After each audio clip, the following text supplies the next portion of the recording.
Good evening. You're watching ThinkTech Asia. We're broadcasting from the Pioneer Plaza here in the core of downtown Honolulu. And our program today, After the Oil Rig, Beijing's Next Move. And to help us with the discussion is a 30-year China hand, young guy, Mr. Michael Sacharski. And Mike has been with us for a number of shows, and nice to have you back again, Mike. Well, David, delighted to be back and looking forward to today's topic. Also to help us, a former U.S. ambassador from Mongolia, as well as an expert on, I think it's fair to say, in a lot of areas, a career foreign service officer, Mr. Alphonse LaPorta. And Al, welcome all the way from Washington, D.C. Well, thanks very much, David, for the opportunity to be with you.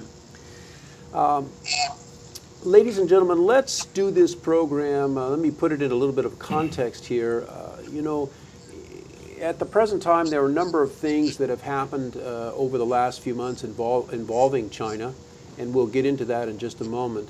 And so in a lot of media, a lot of editorials and opinion writers, what's been happening is that the experts and so-called experts, as well as the armchair quarterbacks, have all been talking about, you know, following the ball. And what we want to do with this particular program is something that is a little bit crystal ball-like, but I think we've got enough expertise with us in the studio to really start to look at where is the ball going to be moved next? Where is China's next move? And if you visualize this as kind of like being on a football field, and the three of us, Ambassador LaPorta and Mike Sacharski and myself, we're sitting on the sidelines with three armchairs. We got these folding chairs, and the quarterback, the team on the field, we've got a team in Beijing, and the quarterback is Chinese and going to run back and throw the ball. And rather than talk about where the ball is, we're going to take our folding chairs and set them up somewhere on that playing field to where we think the ball might land. And so that's a little bit of a dicey, touchy thing to do, and it entails some risk because we might be wrong, but Mike is a 3-decade young private sector expert on China, and Ambassador LaPorta, I'm going to call you Al throughout this program, if that's okay. Absolutely. And Al has expertise in Southeast Asia and Northeast Asia, and a career working with the U.S. Foreign Service. So we have enormous expertise on this program to look at where do we race out onto the field and set up our lawn chairs and catch the ball. And perhaps to put this in some context now, let's start with understanding something about the psychology of our Chinese quarterback. And Mike, I want to start with you here on this and help us to understand kind of the way that the Chinese think and the way that they do things to begin to build a framework for our conversation here. Well, as we've talked about in past programs, and just to summarize that, Chinese tend to do things in threes. And part of this is for flexibility, in order to test out each path, see which one works, which one does not work. Also hedging risk and so forth. And they will do things in threes either simultaneously or consecutively. And someday, if we have a program on the three simultaneous ways that China deals with North Korea, we can illustrate those threes. And they also do things in threes consecutively. And this is what I think we're talking about today.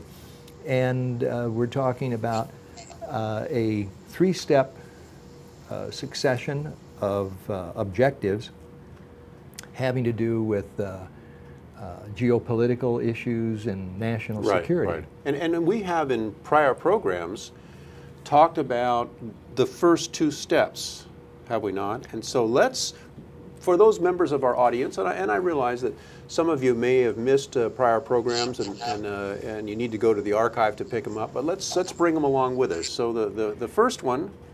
Okay, the first step is the declaration of the air defense zone that was made back in November of last year. Okay, so let's bring up image number 3, if we could, here. And so here is the map of the East China Sea.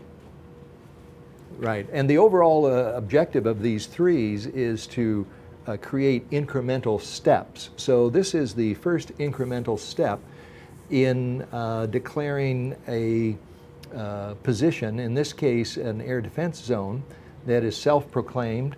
It's actually kind of, as we've said in previous programs, kind of a squishy application of power, because there have been those parties that have totally ignored the air defense zone. Right. Okay, and then let's bring up image number 2, if we could. This is among other things, this illustration, ladies and gentlemen, will show you the infamous or famous 9-dash line that China asserts control over the South China Sea. And now if we could bring up image number 4, let's talk about step number 2 and what. The second step is always an increase. We talked about incremental. It's always an increased incremental application of power. So where the air defense zone was declared without much application of power behind it, we have a different situation now in the South China Sea, where there's a greater application of power. In this case, the deployment of 80, 90 or more vessels challenging the Vietnamese outright for control of the waters around the location of this oil derrick. And Mike, in previous programs, you've talked about the third step. And just for the benefit of our audience, what is your view of what the third step is likely to be? Yeah, and that's the important thing, is to know where these steps are going. And from the time that I've been looking at this approach to things, I think the third step is going to be a non-maritime step. In other words, the first two are maritime, one's in the east, one's in the south, so those kind of issues are certain principles like sovereignty are established. Right. But I think the third step is going to be looking north or west, or southwest as well, at land issues. All right. Well, territorial issues. Let's do this now. If we could bring up image number 1 here, and Ambassador LaPorta, the audience has before them a map which is entitled The Republic of China Administrative Areas and Claims. And can you tell us roughly what the history of this map is and what it represents? Well, the provenance of this particular map dates from 1927 or 1928 in the Republic of China days. In other words, it was a product of the Sun Yat-sen, Chiang Kai-shek government, the period before the Communist Revolution. Okay. And the map basically shows the extent of the territorial issues that China has all around its periphery.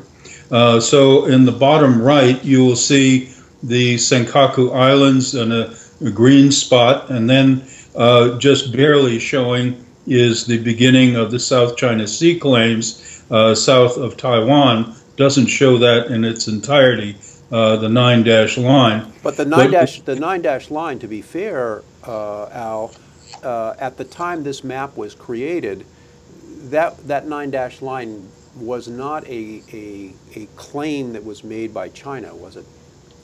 Am I correct? In fact, there is some belief that, yes, the 9-dash line existed in the nationalist Chinese kind of foreign policy annals. In other words, it was not something new, because even today, the government in Beijing claims that the nine-dash line stemmed from the time of the voyages of Admiral Cheng Ho in the 16th century. So this is an old concept, at least, if not codified in kind of international practice. But I think the main thing is you'll see some other spots around the periphery, several territorial claims. Hold it, Al, just a second. Sure. Let's go back, control room. Let's bring this image back for our audience to help them here. Okay, go ahead, Al. Moving to kind of the left on your map, you have territorial disputes with India in several places, and then even as far north as Afghanistan and Tajikistan in the far north.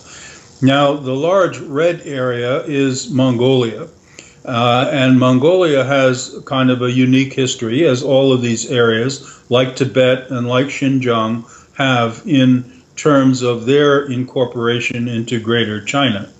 But I won't belabor the Mongolia part of it yet, but I think it's important for your listeners to keep in mind that these particular territorial claims have a long history, a long parentage, if you will. And so they're not just something that was discovered or manufactured in Beijing overnight. All right, let me go, Al, thank you for that. And let me go back over here to Mike. And Mike, we've got these two maps. And so control room, let's go back to image number 2, if we could, the 9-dash line, and then let's go to image number 1. And following up on what Ambassador LaPorta has just said, what is the significance of these old maps in terms of current policy that China is attempting to implement? I mean, why are we looking at a map from 1926 on a land map of 1926? Why is this important? Well, first of all, China's been keeping records for a few thousand years. Those records are very much current in their thinking. And so a map that goes back to 1926 is certainly part of their worldview. And so it's a justification, obviously, for their policy today, and the perception that, if you look at it from Beijing's view, they have a real legitimate claim to these territories based on past cultural, historical, political relationships with these different areas. Okay. We're going to take a short commercial break now, and when we come back after the break, we'll do the beginning of our unfolding of the deck chairs and running out onto the field a little bit as we look at some of the potential areas where China is likely to move, and then as the show progresses, a little more focus towards the end. So stay with us. We'll see you on the other side of the break. Hello, I'm Martin Despang, and I'm the host together with the one and only Ali Yamashita, and our show is called Urban Transcendence. And Urban Transcendence is about identifying where we have a unique situation of a vibrant city in one of the most beautiful natural environments. So how these two can coincide, sometimes conflict, how they could find reciprocity in the 21st century is what we're excited about. And we're planning on bringing in a diverse body of guests, both from the arts and the science and the established and the wise and the emerging generation. So hope you will join us. We'll always be on Thursdays from 1 to 2 p.m. Thank you. We're back. You're watching ThinkTech Asia, and today's show, After the Oil Rig, Beijing's Next Move. And with us in the studio is Mr. Michael Sacharski, a 3-decade young China hand, and with us remotely from Washington, D.C. is former Mongolian ambassador and lifelong Foreign Service officer, Ambassador Al LaPorta. And Ambassador LaPorta, right before the break, we were talking about these two old maps, one that relates to China's 9-dash line, and the one that we put up here is image number 1, which is, as you say, is a 1927 map showing China's territories at that time. And what's your final comment on the significance of these old maps vis-a-vis China's current territorial policy and moves? Well, David, before we were interrupted by the break, I was just going to make the point that the current maps and the current international law, as is commonly perceived in the West or in most parts of the globe, as well as in the United Nations and other bodies, does really, in the Chinese view, does not take account of their historical and cultural factors that relate to kind of the territory and the existence of Greater China.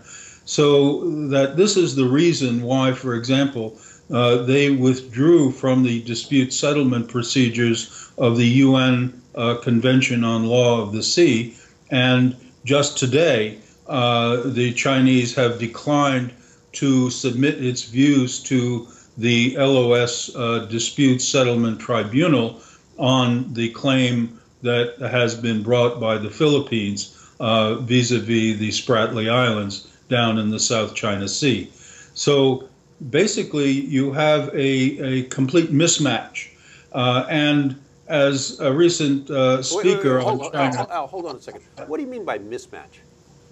Well, we're talking past each other, and as a recent speaker from China pointed out in a meeting just this week here in Washington, there's a Chinese proverb that it's kind of like a dialogue between the ducks and the chickens. Okay, what does that mean?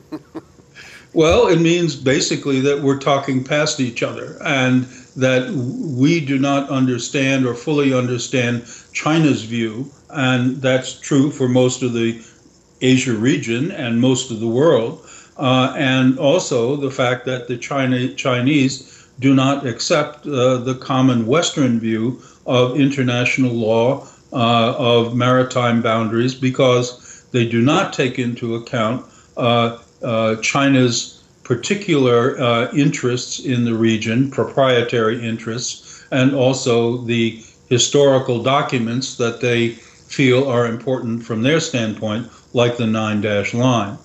So you do have kind of the map is kind of littered with major and minor territorial disputes, even one with Russia up in the far northeast. And I guess it's the fear of some of us who have worked in the region for a long time that one day we're going to wake up and find that the Chinese have lost patience with all of this pushback that they're getting and decide to clean up all of these territorial disputes at the same time.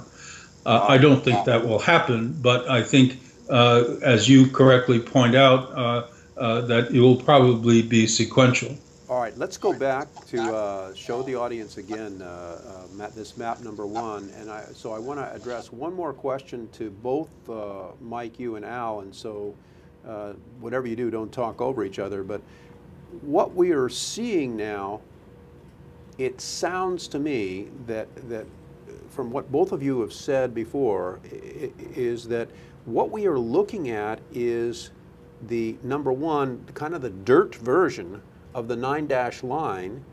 That's number 1. And number 2, this map, this 1927-26 map, that's image number 1 again, that has all these colored disputed areas, that is in essence, we are looking at the Beijing's playbook for their next move. It's going to be somewhere on this map.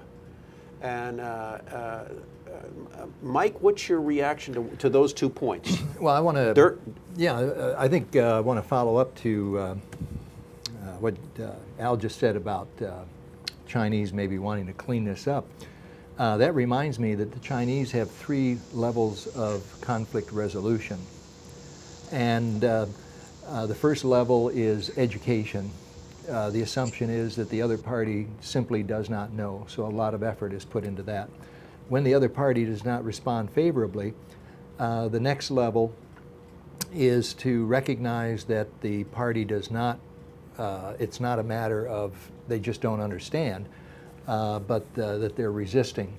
Okay. So now the heat comes up, and now the level of activity is sort of a combination of soft power, hard power, threatening, to try and persuade that even though you're resisting, it's not going to be in your favor. And the third is, of course, where the conclusion finally gets to, these people are not reasonable, and they resist, and they're not going to ever compromise. So then we get to Al's table cleaning step. And so in terms of this playbook, I think we can look at some of these disputes and maybe categorize them as to which ones are in that second category that maybe can still be resolved through the application of hard power and soft power to try and get the other side to give in. And then we can look at maybe what are the areas where they are going to have to just decide to clean up. Okay. Al, over to you. Reaction to my comments calling this the dirt version of the 9-dash line and the playbook for potential territorial moves coming up. Well, first of all, I think that a lot of what we're seeing now is aggressiveness in the East China Sea, in the case of the Senkaku or Diaoyu Islands, and the declaration of the ADIZ, the ADIZ, as Mike was talking about. But also these territorial claims in the Spratly Islands, Chinese moves against neighboring countries on the fishing grounds, the very recent, in May, movement of an oil rig into the exclusive economic zone of Vietnam, the EEZ of another country, really are hallmarks of China's attempts to change the realities on the ground. As Mike mentioned earlier, that the Chinese is to move and talk later, and to get people to accept the new reality if they're not going to be immediately cooperative. 2 years ago, at the ASEAN meetings in Cambodia, the Chinese even came out very explicitly and said, "We are great, we are big. You other countries in Southeast Asia are small." Now, I can't think of too much more that they could have said to be really offensive to the countries of Southeast Asia collectively. But they did it, and they mean it. And sometimes there's nuance involved, and sometimes tactically they'll modulate their criticism or their actions. But right now they've taken on the cause of trying to make this kind of a two-horse race between them and the United States, and what they perceive as the United States surrogates in the Asia region, that is, our allies.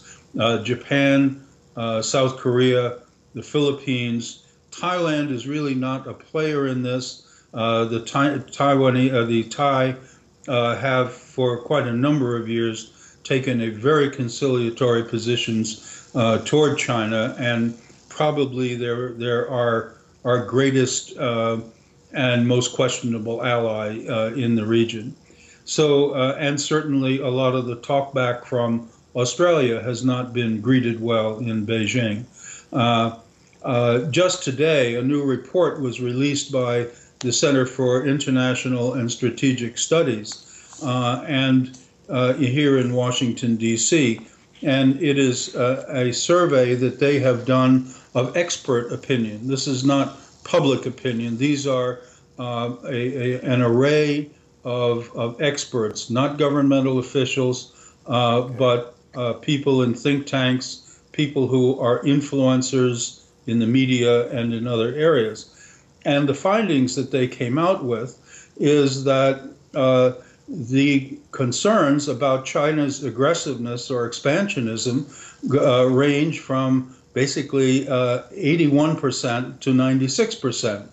96% being the United States, but also Indian experts are very much concerned about Chinese expansionism. The only country that really opted out of that trend was Thailand. But Thailand has its own set of problems that we don't need to deal with here. But even in Indonesia, 87% of the expert opinion, 90% in Taiwan, 92% in both Japan and Korea are really concerned about Chinese behavior and also support the United States strategic rebalance or pivot toward Asia. Okay, control room, if you could bring up map number 1 again. And I know, ladies and gentlemen, by the time this program is over, you're going to have this map memorized. Remember, this is, if you just joined us, this is, according to Ambassador LaPorta, this is a 1926-1927 Republic of China map on its territory. And when we come back after the break, we're going to take just a moment and look at some of the potential punch-out areas that China might do around that map, and then we'll begin to focus on where we really think we ought to set up those lawn chairs on the football field to catch the pass of the next move. So stay with us. You're watching ThinkTech Asia. I'm David Day. We'll see you on the other side of the break. I'm Jay Fidel. That's Sharon Moriwaki of the Hawaii Energy Policy Forum. And every Wednesday we have Hawaii, the State of Clean Energy. We've been doing it for some time now, and we have some fantastic guests on there, unbelievable guests who give us insight into what is going on in a very complex, sometimes very confusing, sometimes very disappointing area of progress in the state. So we love doing this. We love meeting them. We love talking to them. We love having their ideas out on the table. So maybe, just maybe, we can all make some sense of what's going on. Sharon, what do you think? I think that's absolutely correct. We enjoy ourselves meeting with all these people and hearing about the energy and the state of clean energy, and hopefully we advance clean energy for the state. So it's terrific. Join us. Okay, it's every Wednesday. Okay, Wednesday is Energy Day. Every Wednesday, 4 to 5 p.m. Hawaii, the State of Clean Energy, here on ThinkTech Hawaii. We'll see you there. We're back. You're watching After the Oil Rig, Beijing's Next Move, here on ThinkTech Asia, and I'm your host, David Day. With us on this program is the former American ambassador to Mongolia, Al LaPorta, in Washington, D.C., and here in the studio is Mr. Michael Sacharski, a 3-decade young China hand from the private sector. Al is, of course, a career Foreign Service officer. And control room, if we could have map number 1 back up with us here. So, ladies and gentlemen, here's what we're doing. We're looking at where is China going to move next, and we've talked earlier in this program about the significance of these old maps, and so we're looking at a map that's got some different discolorations or colorations around its border. And Al, help us with the possible areas of punch-out that China might do, with the exception of Mongolia. Right. I think if you start in the far northeast, in the Manchurian-Russia border area, there are some islands in the Amur River, kind of a big bend in the river, that is being administered by Russia, that the Chinese have claimed. So that's the yellow area in the upper right of the map. Way up at the top of the map, okay, there's a little light-colored spot, and it says administered by Russia, claimed by the Republic of China. Moving down, of course, you have the Senkaku Islands in the green that are claimed by not only China and Japan, but also Taiwan. So it's a 3-way claim. And then Taiwan is the large purple area immediately to the south of that. And of course, the relationship between Taiwan or the Republic of China on Taiwan is a very sensitive and ongoing dialogue and relationship that still has to be worked out. But moving around, there are the contiguous maritime areas that don't really show on this map in the South China Sea, down all the way from Taiwan all the way around to Vietnam, which is not shown on the map. But moving up inland, you do still have a dispute between Burma and China. On the other hand, that's kind of on hold because of Burma's very close relationship with China. But more acute are the territorial claims that China has against India, and there are two areas that are important. One in the extreme eastern part of India called the Arunachal Prakash, which is in Assam state. And this is a fairly large purple area, violet area. And then further to the west of that, around Tibet, you have the Aksai Chin, which is an area that borders Kashmir. And that, in fact, is Pakistan also has a stake in that one. Okay. And then there is a claim against Pakistan, as well as Afghanistan and Tajikistan. And way up to the north of Mongolia is a kind of yellow spot, and that is the Russian Republic of Tuva. Now, Tuva is a Mongol republic. They speak Mongol. It's a Mongol culture. Back during the period of the Chinese Empire, Tuva was part of Mongolia, but now it was separated and is now administered by Russia. So you do have these large areas, and as I said, I've left Mongolia out of the equation for the moment. Okay. Mike, over to you. We've got these various potential border disputes. We've talked earlier in the program that this map that we've been showing is really in essence the potential playbook for Beijing's third step. And if you were a betting man, I'm asking you to go to the crystal ball. Where should we set up our lawn chairs? Well, I would put our chairs in Mongolia, and the reason I advise that is because over a period of time, direct comments have been made to me by various officials in China about the status of Mongolia. That doesn't lead me to believe the very clear declarative statements about what they think the relationship should be between China and Mongolia. Which is that China gave away, quote unquote, or lost the opportunity to bring Mongolia back into the national boundaries of China, and that at the time, and this was a few years ago, at the time a study was underway to study the question. And so in China, when you get to that point of these research institutes and so forth doing these studies, it's an indication that they're putting together a policy which will have some sort of action items to them and that kind of thing. So that's why I would put my chair in Mongolia. And of course the other reason is historically, when you look at the relationship of Mongolia and China, they have been at various times, Mongolia invading China and Kublai Khan setting up the Yuan dynasty, and then later on the Manchus or the Qing dynasty bringing Mongolia back into, and so culturally, and especially during the Yuan dynasty, where many of the Mongols were actually assimilated into Chinese culture, validating the superiority of the culture for China.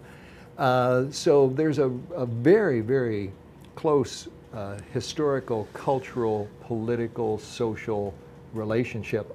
Very, very unusual when you look around the world at territorial disputes. This is a very, very complicated one. Ambassador LaPorta, you heard... don't like it one bit. You what? The Mongolians don't like it one bit. They don't like what one bit? The Chinese attention and what they believe are the Chinese designs on Mongolia's land area. In other words, for nearly over 500 years, Mongolia was ruled by the Chinese until the fall of the Qing dynasty in 1911. It enjoyed a brief independence from 1911 until 1924. It was marked by upheaval and war and different factions fighting each other. But eventually the Russians came in with superior forces. The Chinese forces were too weak, and then began a period of Russian domination for 65 years until the fall of the Soviet Union. So it's a very checkered history, and I just want to note here for starters that the Mongolian people themselves have a much more favorable view than, and I'm talking about polling numbers here, I'm talking about 80+% favorable view of the Russians, because to them the Russians brought everything that was modern to Mongolia. Hold it, Al, for a second here. Let's just show, we've shown the audience some pictures, Al, of the you know, the classic beauty of kind of a rural Mongolia, and let's show the audience here, control room, image number 12, if we could, just so they can see that there is this the central business district of Ulaanbaatar is, as Ambassador LaPorta is talking about, is, you know, it's been modernized. It's not all horsemen and yurts out on the steppes. And Al, let me ask you this question. You heard Mike make the difficult choice as to where he would set up his lawn chair. Do you think that's a reasonable? I know it's difficult, but do you think that's a reasonable projection as to where we might anticipate the next serious move by Beijing? Well, it may not be the next one, but it might be certainly the one after that.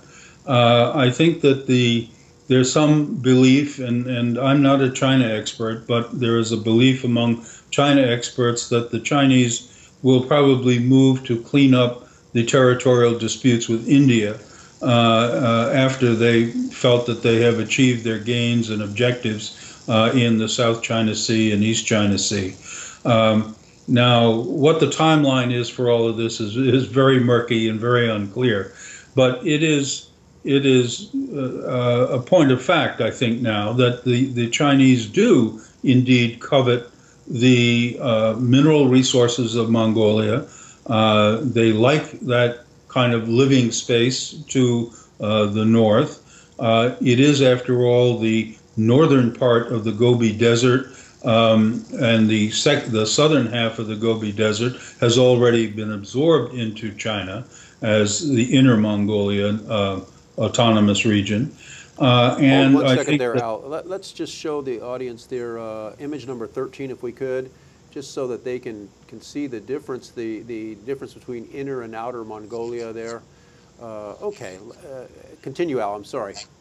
But Mongolia's population of 2.8 million people in an area that is probably as large as the northern half of the continental United States is a very attractive area for them. After all, they are now, the Chinese are actively trying to absorb the far west, Xinjiang province. They're trying to modernize the western provinces of China and incorporate them more fully into the economic fabric of Greater China. And I think that they've succeeded in Manchuria in achieving their goals in kind of absorbing those provinces as well. So I think Mongolia is, as you can see on the map, is this conspicuous orange spot that is not covered by Chinese interests. So I think that there is a sufficient belief to indicate that because of these historical factors, because of the mineral riches in Mongolia, and I think that the exploitation of shale gas and also other kinds of resources will make it increasingly attractive for China to absorb the Mongolian Independent Republic of.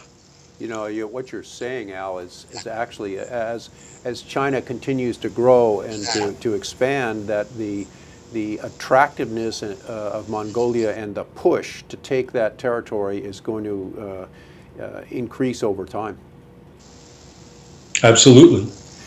Mike, what's your take on the potential loss of a struggling but democracy of Mongolia? How do you think the U.S. would react to this?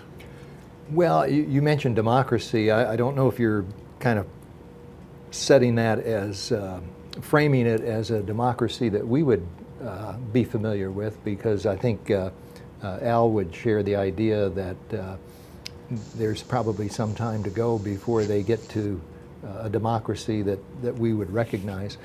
But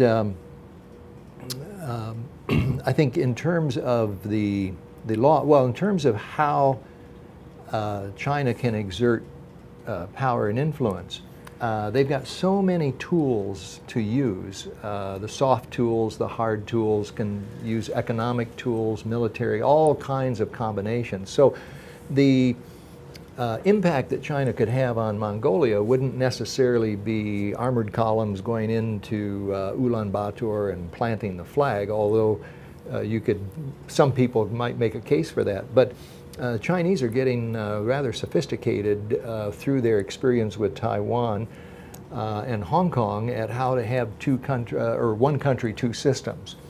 And so when this begins to unfold, and it'll unfold over time, it might be more akin to this type of model rather than one country, three systems. In this country, yeah, in this case, one country, three systems, and also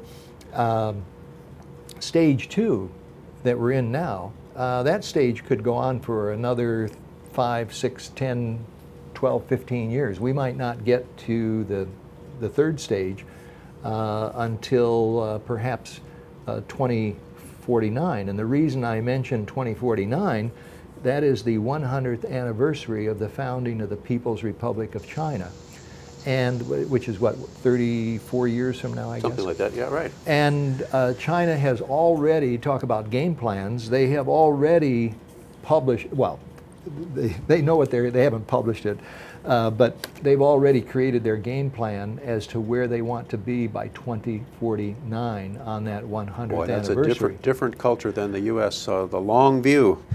And so you look at these territorial disputes and you look at an issue like Mongolia, so we're looking at a 35-year progression to get to that centennial.